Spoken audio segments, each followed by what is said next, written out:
I wanted to talk about a very important topic.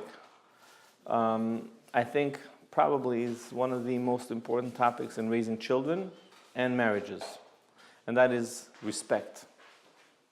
You know, a lot of the times the husband and the wives feel that my husband doesn't respect me, my wife doesn't respect me.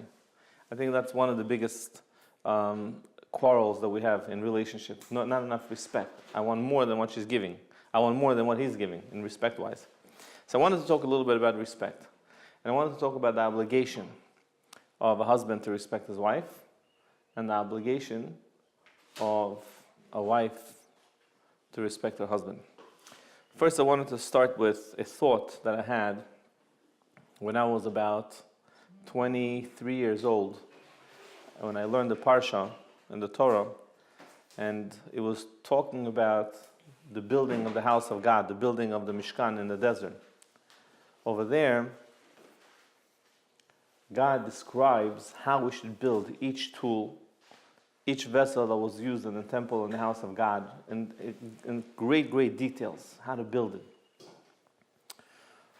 One of the things that they build is the ramp. The ramp, the Mizbeach, where they brought up the sacrifices, the altar, right? The Kohanim would have to go up to go on top of it and slaughter and burn the animal on top of it, the sacrifice. So the way for them to go up is they didn't have steps. They had a ramp like this that they would climb up slowly like that, step by step, and they would not lift their leg up in the air. Basically, slowly, they will go up the ramp. God says, I want the Kohanim to go up like that and not on steps in order, lo ta'aleh b'ma'alot al mizbechi. That's what it says in the Torah. Do not go up with steps to my altar.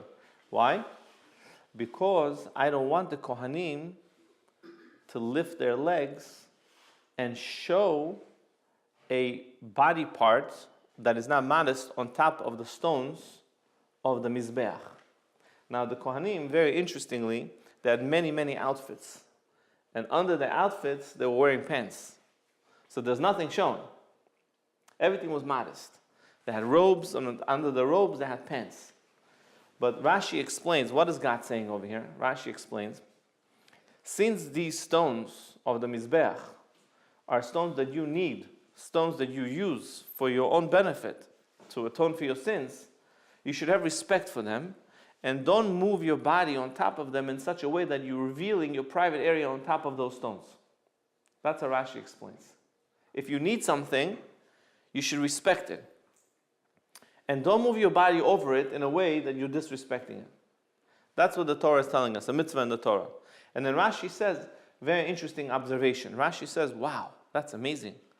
If the Torah is telling us to be so careful with stones that don't have feelings, don't have emotions, they're not made in the image of God, how much more so you have to be careful with the feelings, with the emotions of a human being who gets very upset when you make fun of him, when you disrespect him, and gets very hurt when you disrespect him, and he's made in the image of God. How much more so you have to respect a human being? That's what Rashi says. Now, you guys are all thinking individual. I'm sure individuals, you're all thinking to yourself, one second, what's going on over here? Something is wrong. Let me ask you a question. When you go up to Yerushalayim, to the Bet HaMikdash place, you go to the Kotel HaMaravi, what do you feel? You feel the holiness of the place.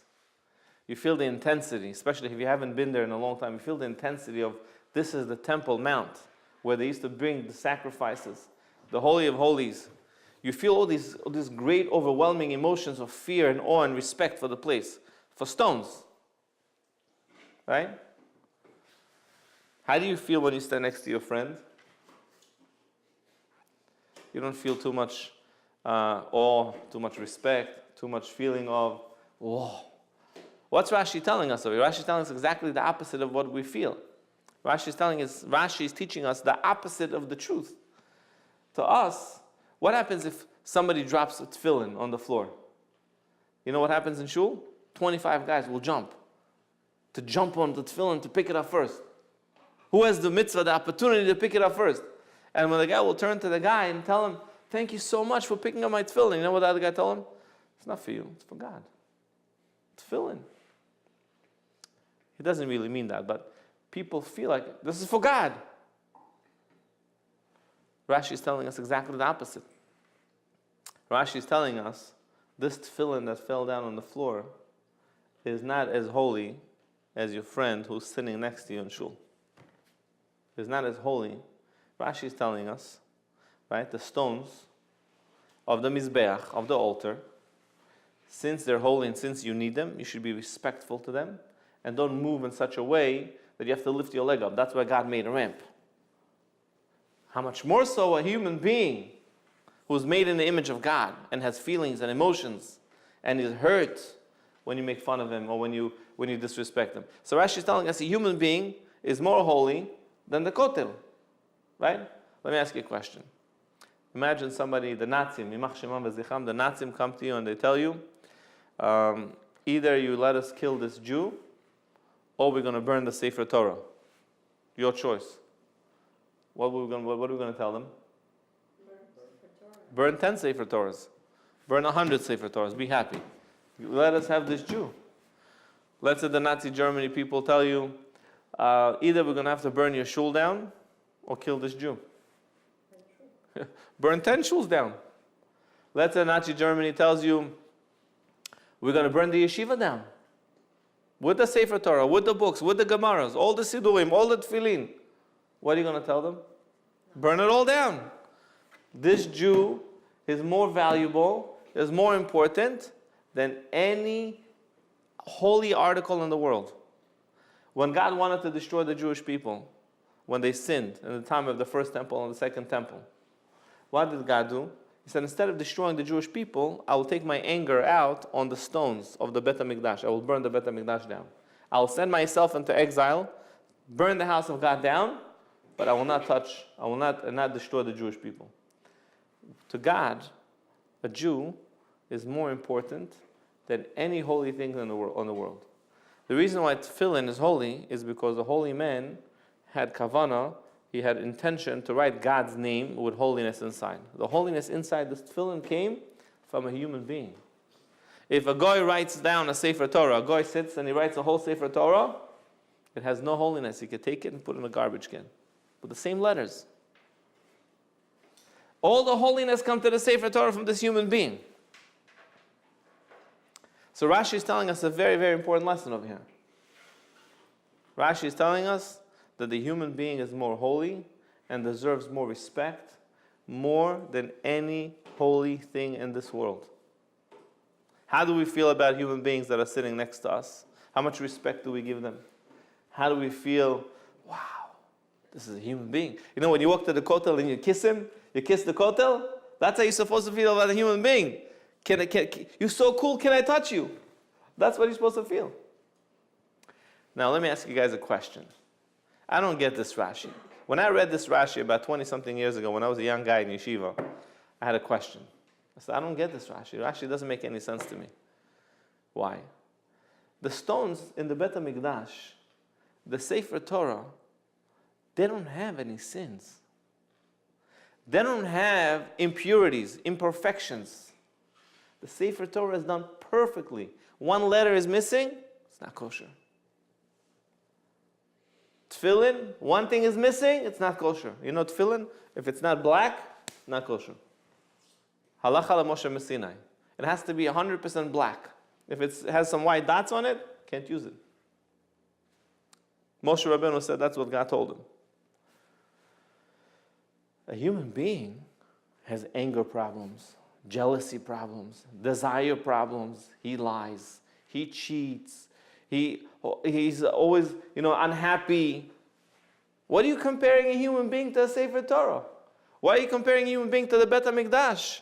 When I go to the kotel, you know why I kiss the kotel? These stones never sin, they're holy. Holiness was put into them. What's Rashi talking about? What's the obvious answer? I asked my son this question, 9 years old. He told me, but Daddy, the human being is made from part of God. He cannot become contaminated. A human being cannot become tummy. It cannot become impure. The human being is made from God. Can God become not pure? God cannot become not pure. The human being is made from God. Inside of the human being is Tzelem Elokim. The image of God is within us. We forget that. We think of ourselves as low because we sin. Rashi is telling us a very important message over here. No matter how much you sin, no matter how much you disobey God, no matter how much you curse, no matter how much you steal, no matter how much you cheat, no matter how much you're jealous, no matter how much you get angry, no matter how evil you are, inside of you, there is a piece of God that will never, ever be contaminated. But it's only that piece. Well, that's who you are. You know, after 120 years, the way I look at it is, you have a Coca-Cola bottle and you have a Sprite bottle. The Coca-Cola bottle is full, the Sprite bottle is empty. You take the Coke and you spill it into the Sprite. So you have a Sprite bottle with Coca-Cola inside. What's inside? What's inside over there? Sprite or Coke? Mix. No, it's Coke because there's no Sprite. It was empty. Oh, the empty. It was empty, right? So there's only Coke. So your body is the bottle. What's inside of you is the content, is who you are. Your soul is who you are. Your body is not who you are. It's just an outfit. So you're right. It is part of what you are, but it is who you are really. What defines you is your soul. You're right. There are imperfections, and that's the way God made us to perfect ourselves. God made us in a way that we were born. We need to get Brit Milah in order to teach us that the human being came into this world to change, to improve, to perfect himself. That's why he didn't let us be born into this world perfect. You're right. But the point is that we have to understand that we cannot contaminate our souls. Our souls cannot become tummy. And therefore what?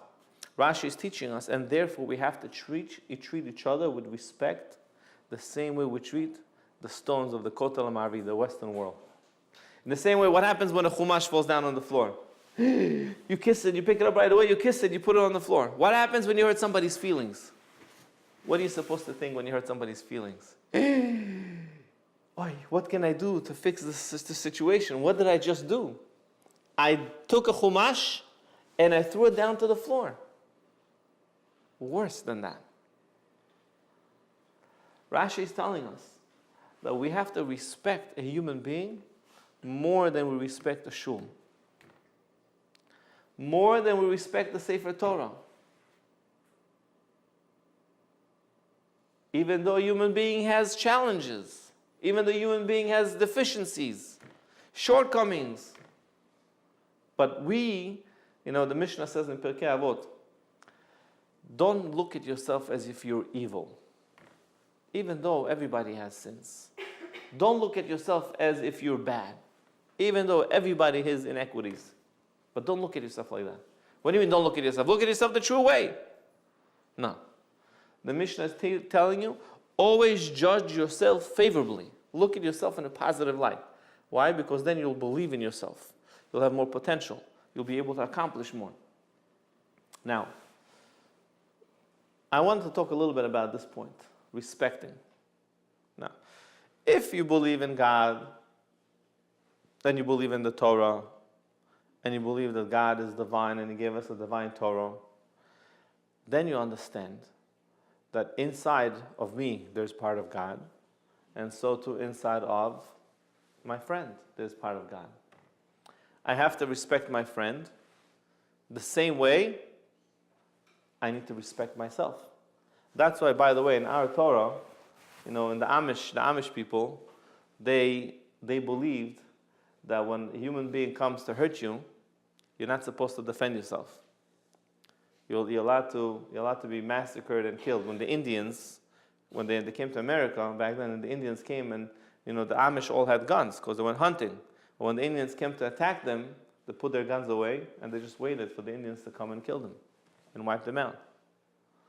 That means they have no value of who they are, what they're all about. So the Torah says you have to protect yourself. The Torah says you have to understand your own worth, your own value. We have to understand that we are made in the image of God. That's why in our Torah it says, "Ve'ahavta lereacha kamocha."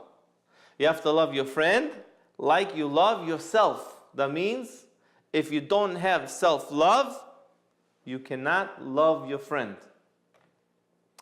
You have to love your friend like you like yourself. Whatever level you like yourself, that's how much level you're going to be able to like your friend. If you like yourself this much, you're going to be able to like your friend this much. You like your friend this much, yourself this much, you're going to be able to like your friend this much. So when we have problems with relationships, a lot of it stems from problems with ourselves. We don't like what we see inside ourselves. Bless you. We don't like what we see inside of ourselves. Rashi is teaching us a very, very important message over here. Rashi is telling us that you have no choice. You have to love yourself. You have to respect yourself. And the same way you have to respect yourself, you have to respect your partner in life. You have to respect your neighbor. You have to respect your friend. And you know what? Something surprisingly, you have to respect your children. I'm serious. A lot of times people think, no, children have to respect adults. Sort of, they're like not human beings until they get married, you know? And whenever our parents always used to like, when you get married, you'll understand, you'll know. Now you're shote, you know? When you get married, finally, so when you have children, when you finally have children, when you have grandchildren, you never understand until you know you like them. But the reality is, the Torah tells us that you have to respect every human being, even a child. As a matter of fact, in many ways, respecting a child is even greater than respecting an adult. Why? Because a child is innocent. He doesn't have any real sin. He doesn't really have any inequities and any wrongs. God doesn't take him and punish him for his inequities and his wrongs. If anything, that he gets punished is for things that he did in his previous life as an adult. Not for life that he did now, what he's doing as a child. His mind is not strong enough. His personality is not strong enough to understand what's right and what's wrong. I don't know if you notice, when children up to 3 years old, it's very, very hard for them to lie. If they lie, let's say they steal the cookie from the cookie jar, and you say to them, Ruti, did you steal the cookie from the cookie jar? She says, no, mommy, I didn't. Ruti, okay, mommy, I took it. Within 2 seconds, she'll admit the truth. Why? The neshama doesn't allow her to lie. She doesn't have enough of a personality yet developed to be able to crush that voice inside of her that tells her, don't lie. You have to tell mommy the truth. She doesn't have that yet. In the beginning, she just feels like, I have to do what my voice says inside of me. As she gets more mature, more adult, more and more complicated, and she sees people are not saying the truth and people are dishonest with her and that you're allowed to lie, then she's able to squish and crush that voice inside of her. So children in many ways they deserve much more respect than adults in many ways. But really we don't look at it like that. We look at it the other way around. I know one big rabbi, he said, the more you respect your child, the more you show him that he's important to you, the more that you show him that he is like your life and everything you'll be willing to do anything for him that is right for him, not spoil him, that anything that is right for him, the more he's going to want to produce in life, the more he's going to want to be successful in life. The secret to the success of a child is how much you respect him and how much he feels respected. You know, a lot of the times we don't have patience for our children. So when we ask our children to do something and they don't do it right, say, hey, leave it alone. Inamon, leave it alone. I'll take care of it. Instead of sitting down with the child and helping him finish and feel that he's responsible and feel that you expect things from him. Remember I told you guys last time when we were learning a little bit about raising children, how building security inside the child is very important by giving him a stern and without anger, telling him yes or no, right? Because he feels his father or his mother are not pushovers, and those people, these characters in his life that he's looking up to them, he's going to be able to feel trust in them, that they're going to be there for me when I need them. Because they're strong, they're not wimps. They're strong personalities, right? So I went to speak to the psychologist that I told you guys about that lives on my block. I asked him, what other advice would you give me to build strong self-esteem in children and stuff like that? First I asked him, does he agree with what I just said? He said he agrees with it 100%. But then he said, the most important thing for a child and for a spouse and for a husband and wife is that the other person feels loved. if he feels loved, not like, I did my part, okay, I'm a parent. I bought you Lego, I bought you shoes, I bought you pants, I bought you this, I did my part. No, that's not what he needs to feel. He needs to feel loved. The same way, like I told you guys, when you give something to your wife, you're supposed to give it to her with a smile, or to your husband, you're supposed to give it with a smile, with care, with feelings. Same thing as with a child. Children, by the way, you know, what happens when a child comes to you and says, Mommy, Mommy, and you're on the phone, right? You're on the phone. So, Mommy, Mommy, Mommy, Mommy, Mommy, Mommy, she doesn't leave you alone until you answer her, right? So what happens? For 10, 15 minutes, you ignore her, or him, your child. What do you think is happening in his mind during these 10, 15 minutes? Yeah, my mother, I listen to what she's talking about. She's not talking about something very important. What is she talking about, her friend about? Her shopping, her car, her this, or that? What? All these things that she's talking about is more important than I am. In his subconscious, it catches. It catches in his mind. My mother thinks that all these physical things are more important than I am. So what is he growing up? He's growing up with this insecurity of like, am I important? Am I somebody good in this world? Do I bring anything into this world? He grows up very, very broken. So it's very important to stop what you're doing and tell the child, explain to him. Shoshana, I'm on the phone right now. It's not so respectful to stop your mother while she's talking to somebody else. If you could wait 3 minutes, I will be with you in 3 minutes. And really mean it, and really say it, and really do it. 3 minutes, you hang up and say, my daughter's waiting for me, I have to go. Finish the topic, whatever you need to talk about. You give her the time that she needs. It's the same thing with the husband and the same thing with the wife. If a person feels respected, then naturally he wants to do something. One time a lady came to me, says, I think I told you guys this. One time a lady came to me and says, my husband, he doesn't take me out anywhere. He doesn't want to spend time with me. Every time I ask him for some money, it's like a whole war. So I asked her, lady, do you respect your husband? So she said, he knows I don't respect him. He knows that he's nothing in my eyes, the way he is. That's what she said to me, straight out. So I said to the lady, let me ask you a question. Imagine a neighbor now knocks on your door, and you know that neighbor does not respect you at all. You know that neighbor thinks nothing of you. And she comes to you and she says, hi, how are you, Ruth? Would you like to go hang out together? Go out, eat something. What are you doing here? You don't respect me. You don't like me. What are you coming asking me to go out with you? That's what you're going to say. Why would your husband take you out to eat if you don't respect him? What would your husband want to spend time with you, want to give you things if you don't respect him? It's the same thing. No, well, he needs to do it. Why? Because he's married to you. But because you're married to him, you also have responsibilities towards him. It's the same thing. Respect creates an environment in the house naturally that I want to give you. I want to take care of you. And that's the power of respect. Every human being, the most dearest thing to a human being is his honor, is his respect. And that's why, by the way, when you embarrass somebody in public, you could lose your share in the world to come. The Torah tells us, if you embarrass somebody in public, God says, that's it, I'm done with you. You have nothing in the world to come. Why? If I kill somebody, God says, you will be punished, you will go to Gehenna, everything will be, I'll take care of you, don't worry. But then, you're going to go to Gan Eden for eternity. I kill somebody physically, I'm going to go to Gan Eden, eventually. But I embarrass him, God said, that's it, I'm done with you.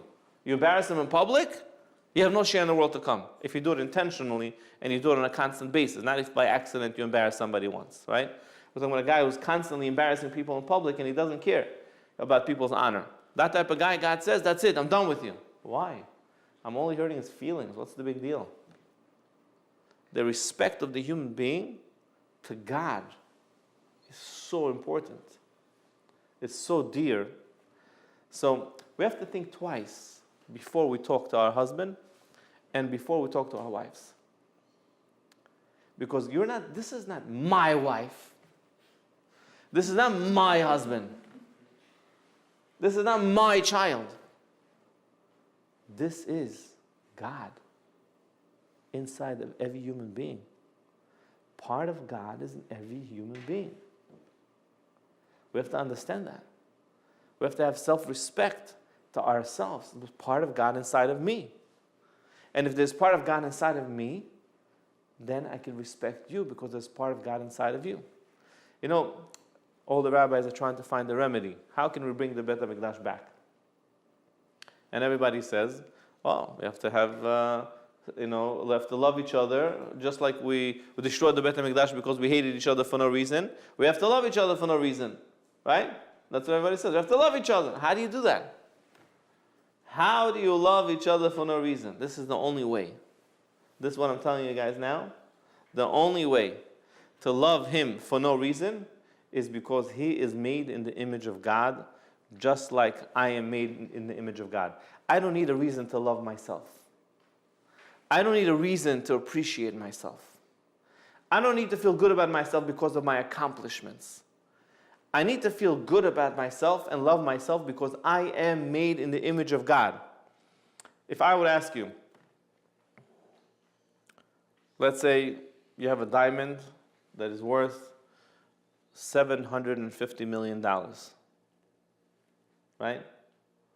$750 million in one hand, and you have yourself on the other hand. What's more valuable? How much is this what's more valuable. How much is this $750 million diamond worth it in comparison to you? What's the value? What's the comparison? How much is this worth it? I would say zero. Zero. This diamond that is worth $750 million is worth zero in comparison to you. Right? Why? Because what gives value to this diamond? Why is this diamond so valuable? Only because the human being wants it. Let's say the human being wanted rocks. All human beings, when you see a cement cinder block on the street, that's what you would collect. That's all you want. And you give your wife a nice cinder block on her ring for her wedding anniversary. Imagine that's all women wanted, all men want. How much would that cinder block be worth? Because that's the only thing that people want. People don't want the diamonds. What is this see-through glass? What do I need this for? It's the human being is what gives value to the diamonds. If there is no human beings on planet Earth, how much are these diamonds worth? What is it for? What do you use it for? For nothing. For what? What do I need it for? The whole value that this whole world has, the whole value that money has, is only because there's a God inside of us here giving it value. What we give it is the importance it receives. By a child, by a wife, it's not like that. By a husband, it's not like that. You don't get the value I give you. You're inherently valuable. A diamond is worth something because I say it's worth something. A human being is worth something because God made it. It's inherently valuable. God said, this is part of me. God is not worth something because we give him value. God is worth something, everything, because God is God. And inside of us, there is God. There's part of God inside of us. There's divine holiness inside of us.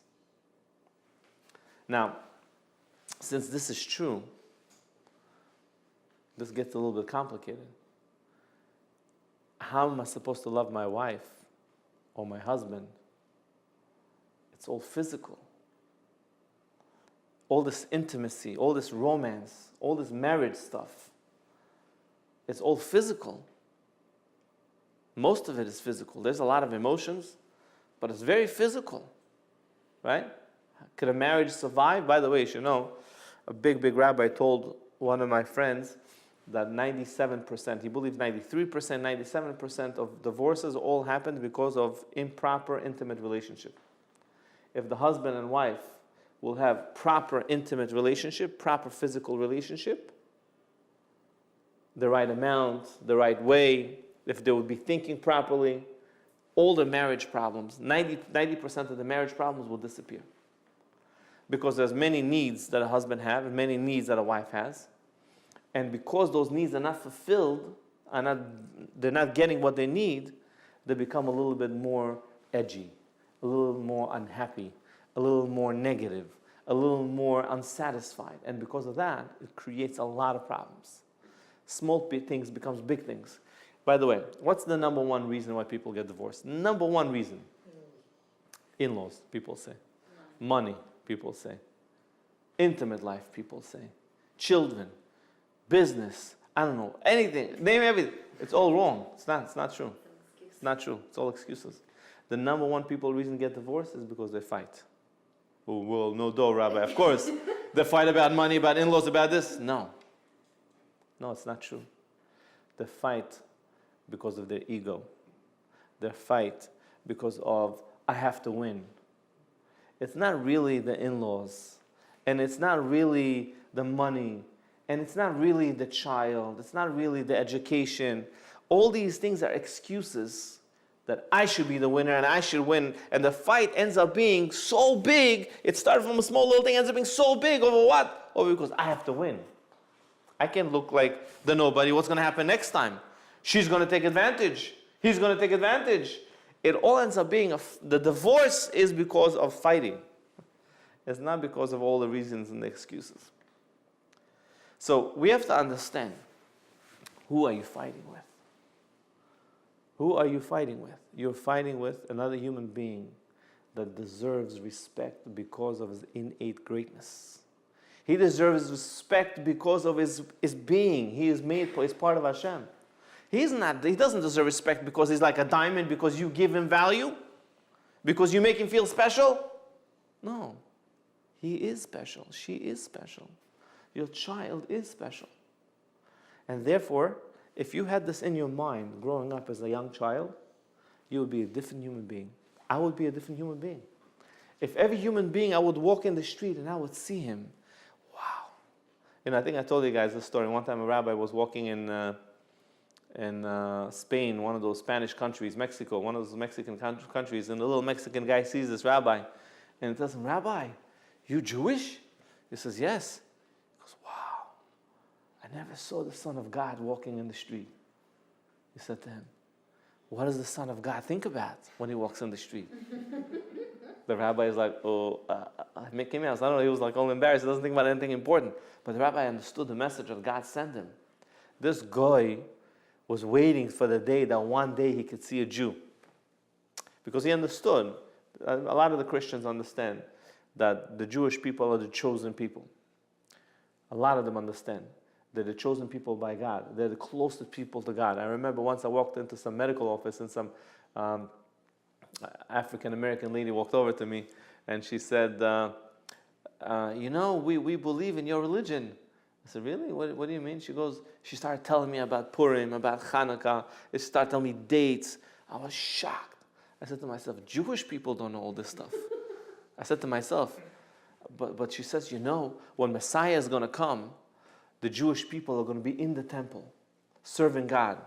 And we are going to be outside of the temple, serving the Jewish people who are serving God. The point is that even Goyim understand that Jewish people have special, special holiness. Even Goyim understand that. If we would grow up like that, if we would treat our children like that, if we would treat our husbands and our wives like that you are special because you made an image of God, we would solve the problems of the Jewish people, I believe. Now, that's what I wanted to focus a little bit about is this concept of respecting each other. Now, how do we... Sorry, before you move on, I have a question. Yeah. For example, you said when you're on the phone and the child comes to you. Our second one is almost 3, so he doesn't understand the concept of waiting yet. He'll continue asking the same thing over and over and over, even if you give him the attention and explain to him, give me 2 minutes, wait, give me 2 minutes. He'll just keep nagging. Okay, so if a child doesn't understand, it's a good question. If a child doesn't understand because 3 years old, happens to be, I think, at 3 years old, even at 2 years old, if you stop for a second with the phone, you turn to him, you bend down to him face to face, eye to eye, and you talk to him like he's important. And you tell him, you're very important to me, I just want to finish with this phone call, I'll be right with you. And even if you can, maybe just, make him feel like, I really love you. Just hold on a second, just make him feel special. He'll wait, he'll be patient. I notice my kids, Baruch Hashem, my wife does this all the time. I notice my kids, they just come next to me and they just stand next to me. They don't bother me. They just stand next to me. And like, I have to ask them, yes, cool, what do you want? Stop staring at me. They don't bother me because they know, they're trained that when mommy's doing something, when father's doing something, you wait for him to be done. So even my 18 years old, my 19-year-old boy, he's 19, he's already a man. When he comes, when I'm doing something, he comes and he waits until I'm done with whatever it is I'm doing. When I'm done, he calls, he says, Abba, can you talk for a second? But because, it's very, very important when your child sees you standing up for your father, when your father walks into the room, when your child sees you standing up for your mother, when your mother walks into the room, if you do that enough in the house, then they learn this. You have to respect your father. In the Jewish custom, Friday night, when the father comes and he does kiddush, the kids are supposed to come to him one by one, kiss his hands. Not like the olden styles, like they look at it as like a primitive, old, what's his name? But it's not. It's an understanding that my father is compared to a king in the house. And my mother is compared to a queen in the house. They're very holy, very special people. Now, obviously, you have to act special, but they're supposed to come, kiss your hands, and they wait their turn to get a blessing from their father. They get a blessing, and I know my kids, they're all like, I want to get the blessing first. I want to get the blessing first. For them, it's a very special thing to get a blessing from their father. Oh, some of the kids, I usually put my one hand on them. The other, they take my hand, they put the other hand. Now I want to get like the full blessing, as if that does anything, whatever it is. But to them, that's a special thing. It's a special moment. By the way, if you do that, it's a very, very important time, a very, very important moment for you to connect to your children. When you give them a blessing, you could whisper something in their ear. I think about you all the time. Oh, you mean so much to me. I love you. You give them a kiss after you give them the blessing. You make them feel like $1 million. Just by giving them a certain sentence, a certain line. And, there's also a way to connect with them through something special. Like one of my daughters, I end the blessing a certain way with a certain word that I know that she likes very, very much. So I connect her through that word, and she feels my father is thinking about things that I like. One of my daughters, I made a special line for her that she should have the merit to sanctify God's name in public. So in Hebrew is Shetizki lekadeshem shamayim barabim. So when I say barabim, it means in public. I said barabim barabim. I said double to her, especially to her. So she feels my father says something special for me. He says, I try to connect to them through the blessings, but the point is to make them feel special, to make them feel respected. If a human being feels respected, he wants to produce. He wants to do more. He wants to do things for you. Your wife will want to do things for you if she feels that you respect her. And the husband wants to come home with parnasa and be happy and do things if he feels that you respect him. But this respect does not come from, I have to respect you because you're my husband. It comes, I have to respect you because I respect myself. And inside of me, there's part of God. And since inside of me there's part of God, inside of you there's also part of God. Very, very important. So when the tefillin falls down on the floor in the shul, and you pick up the tefillin, don't think to yourself, I did it just for the tefillin. I did it just for God. He is part of God. You're doing it for Him. When the Sefer Torah comes out from the closet, everybody wants to kiss the Sefer Torah. They step on their friend's toes in the meantime. They push people around to get to the Sefer Torah. Rashi is telling us a very important message, that your friend is more holy than the Sefer Torah.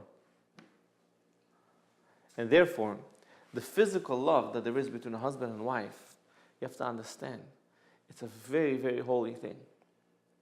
The Rambam says the reason why God made the human being, a man and a woman, the way He made them, is that they should become one. And when they get to learn how to love each other as one, from that, they will learn how to love God. They will learn how to love Hashem. From a relationship between man and woman, you learn how to love God. I thought this is very physical.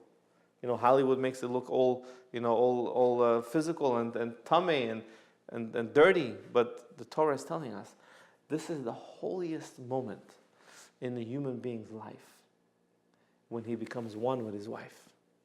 when he connects to his wife intimately, from that he learns to take it to the next step and connect with his Creator, to connect with Hashem.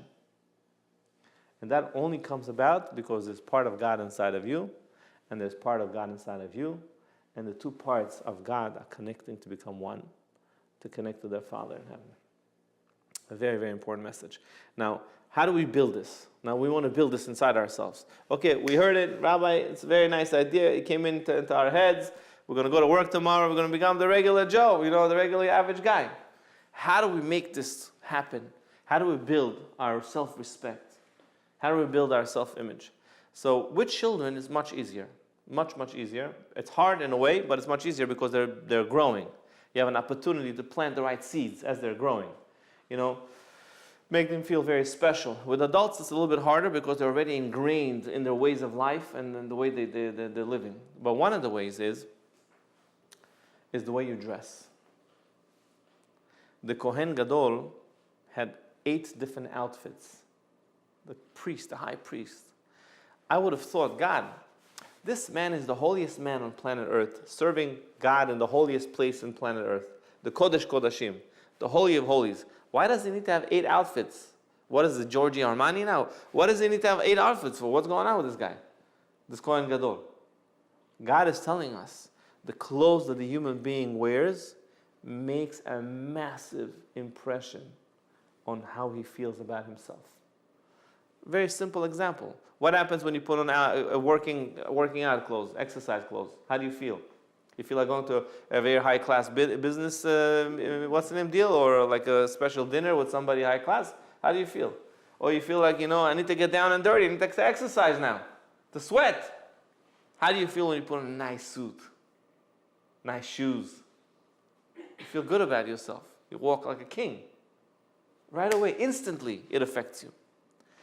If you get used to getting dressed with high class understanding, I am in the image of God. I have to respect myself. I am made in the image of God. I have to have self-respect. I'm not talking about wearing fancy clothes. I'm talking about nice, neat, put together, in a respectable manner. When somebody sees you, says, wow, this is a royal. What is royalty? The Son of God. Then your gava goes up. It could. You're right. It could. It could make you into a show-off. It could. My rabbi used to tell us, the rabbi of Chavetz Chaim used to tell us, you have to wear ties. He never told us you have to. He always used to hint and suggest. He never forced us to do anything. Everything was like he gave you a hint and you have to pick it up on your own. If you get it, you get it. If you don't get it, you stay where you are. That's the way it is. So I asked him, but if I wear ties, I'm going to start getting into styles and brand names and showing off and competition with my friends. Is it worth it? He says, yes. It's worth it.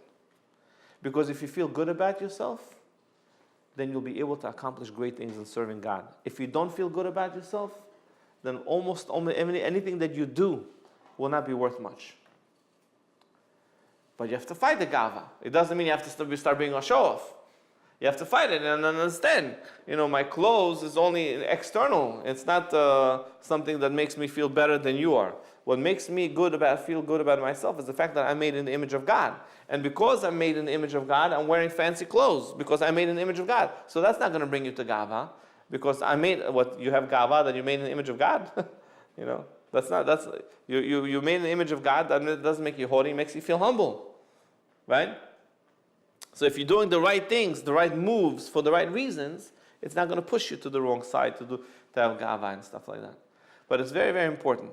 Now, it says in the Gemara, the Mishnah in Masechet Sanhedrin, the Gemara says, why did God create the world with one human being starting the world?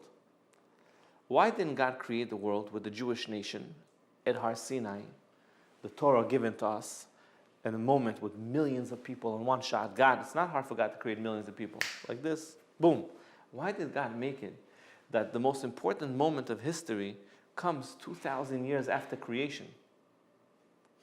Why didn't God create the world with the most important moment of history? That all humanity, not Jews, all humanity will be by the mountain of Har Sinai and they will receive the Torah. So the Gemara says, you know why? God wanted to create the world with one human being. So this one human being should be created at the age of 20, perfectly, you will understand the essence of the whole entire planet Earth and all the galaxies and all the universe and everything within it. And you should be able to see the whole entire world and say, wow, God created all this just for me. He will get to understand his own value. If a human being does not understand his whole value, if God would have created all the people and put them in Har Sinai, they would not have understood their own greatness the way they should have. This world would have been worthless. The world only has importance and value if you understand your greatness, because the greatness that you attribute to yourself is what this world is worth. If all this world to you is diamonds, this world ends up being finite, has certain amount, certain measurement. If this world for you is eternity, you can get the world to come, you can connect to God. This world has no value. It has no end. It's infinity, this physical world.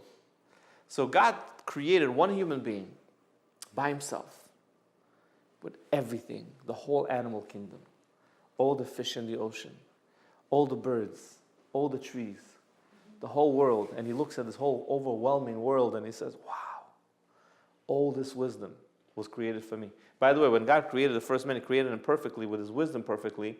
So perfect, so great that the angels could not understand his greatness. They thought that he was God himself. When they saw the first human being, they couldn't see to the end of his spiritual capabilities. They said, it can't be a human being. This has to be a God. So they started saying the Kadosh, Kadosh song that we sing to God. They started saying it to him.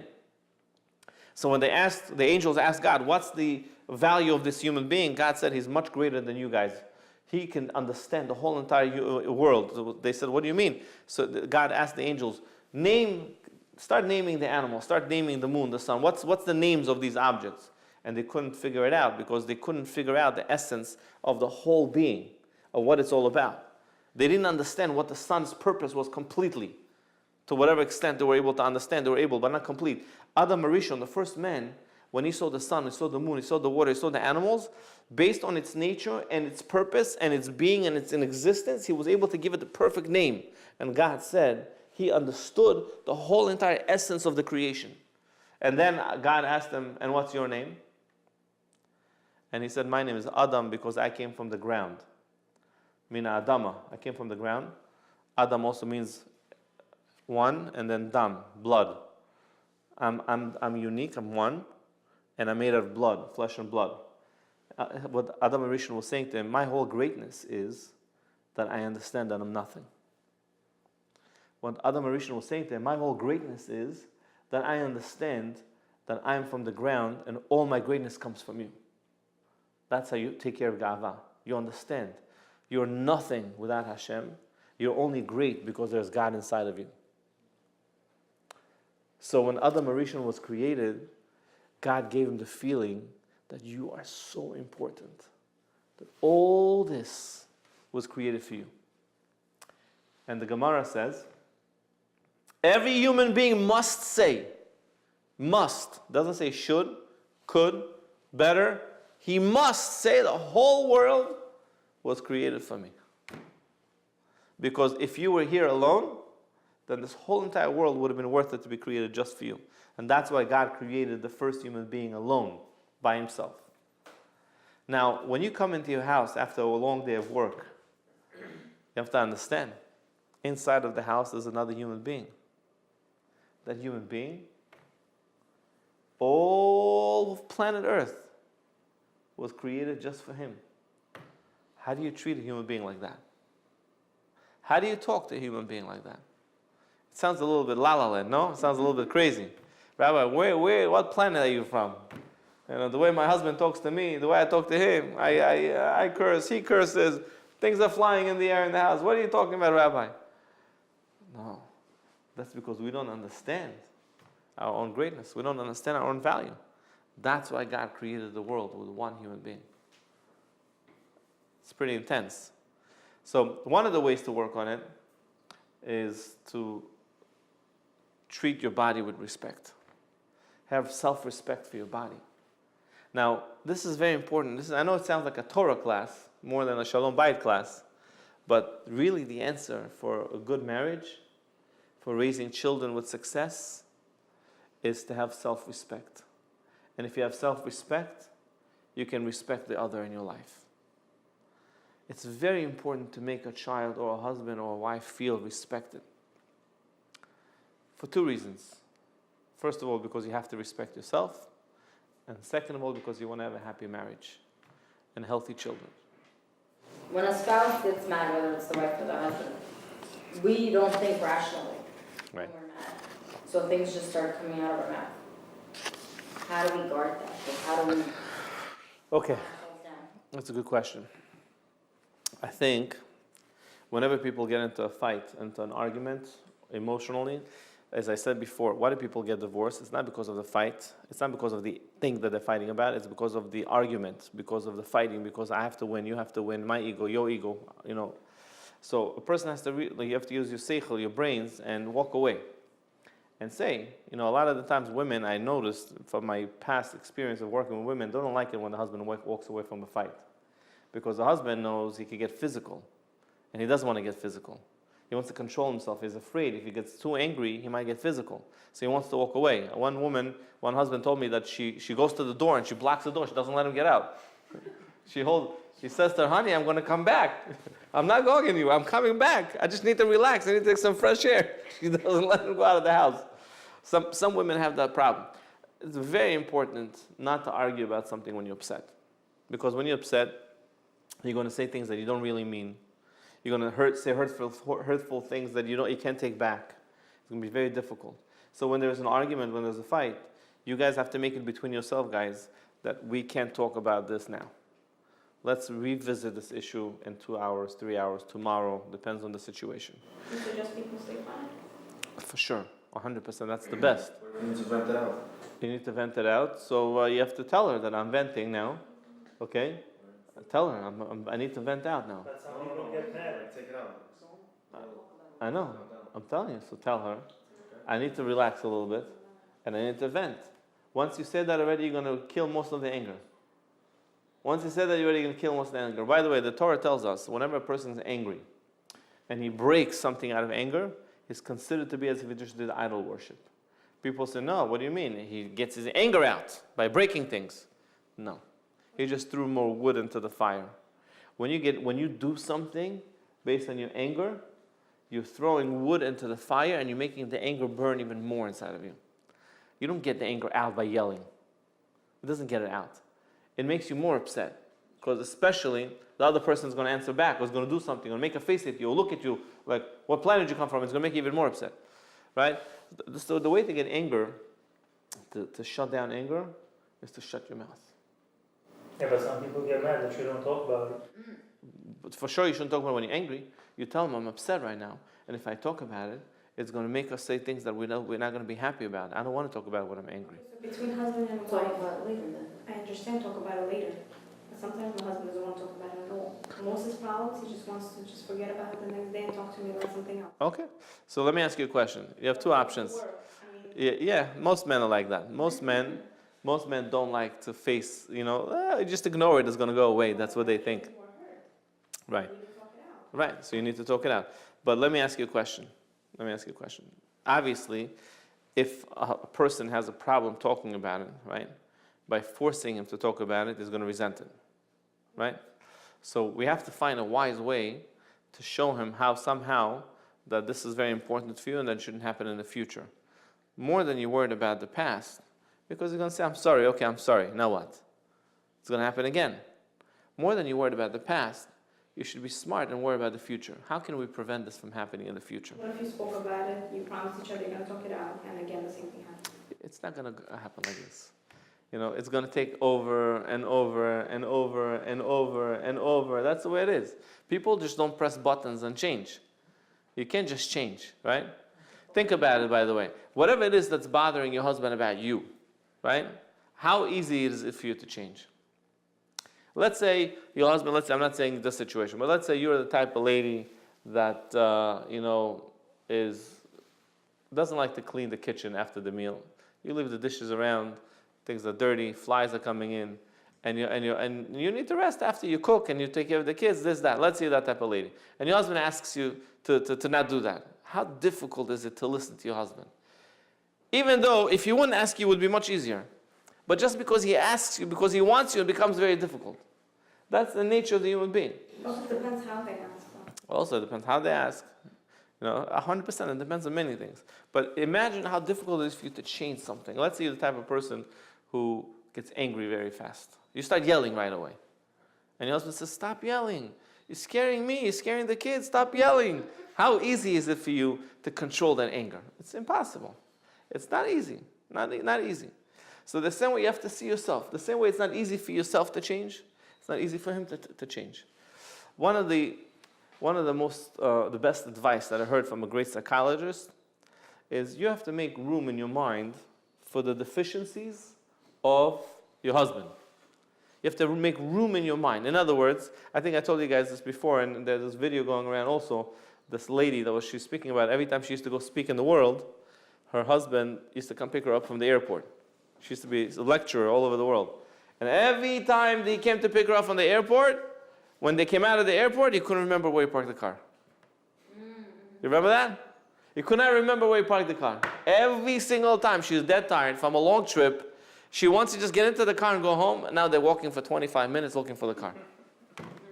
So she's very smart. What'd she do? In the plane, when she was on the plane, she said, I have to be prepared for a date with my husband after I lay down. We have a 25-minute walk date. We're walking to go look for the car. That's our date. And we're going to talk about our children, talk about our business, talk about this, talk about that. That's our date. Now she doesn't get angry. She prepared herself mentally that this is how I have to deal with my husband's problem. He's a great guy, he's a genius, he's a deep thinker, he's a great father, great this, many positive. In this area, he has a deficiency. He cannot change that. So you have to accept the person as he is in many ways. A lot of the times a person says to his wife, or a wife says to her husband, I'm not changing. You accept me the way I am. He has to accept me the way I am. That's who I am. Accept me. What is this? Accept me the way I am. A person has to understand, you're right, accept me the way I am. But you also have to accept him the way he is. If you're willing to live with him the way he is, he'll be willing to live with you the way you are. Nobody's willing to live with his partner the way he is. Everybody wants him to change. So it has to be a right balance of, by the way, where does it come from, accept me from the way I am? It comes from the God inside of you. If there's a God inside of you, he doesn't want to feel that he has shortcomings. He doesn't want to feel that he has problems. The way I am is perfect. God made me perfect the way I am. It's very hard for a person to admit his faults. And even if he admits his faults, he says, yeah, it's my fault, but it's because my husband is like this, and if I was more relaxed, I wouldn't have done this, and if I didn't have my children, I wouldn't have done this, and it's because of that. There's always excuses for why you do what you do. You don't say 100%, yes, this is my fault. It comes from a good place, because inside of you there's a God, and God says, I am perfect.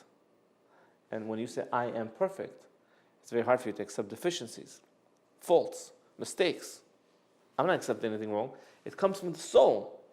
But we have to understand that this soul was given with what we call klipot, shells. These shells on top that we have to take off. These shells that are separating between us and Hashem. The mechitzot, the separation between us and God, is our bad characteristics. I always say to my students in the yeshiva, there is no such a thing as a good person or a bad person. What do I mean by that? Every human being has all the good inside of him.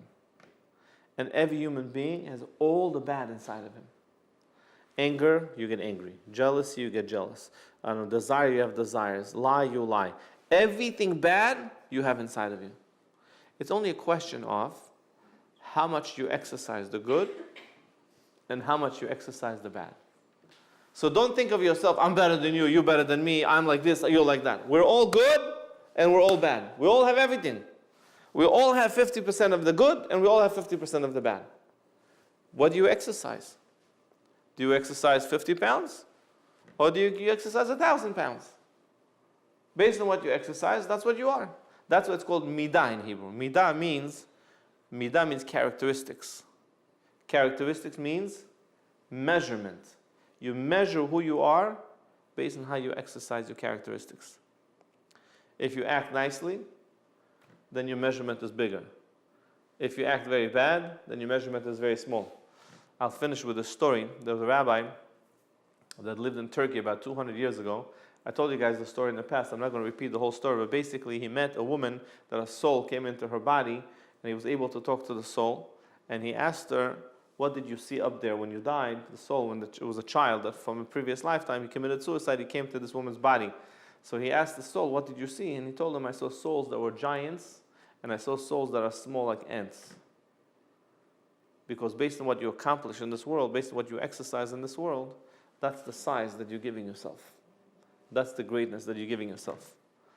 So a guy could be 6 foot tall, like this in comparison to an angel, like this comparison to the great beings. It says that one angel, the size of one angel, is not for us to be able to imagine, 60,000 kilometers, the size of one angel of God.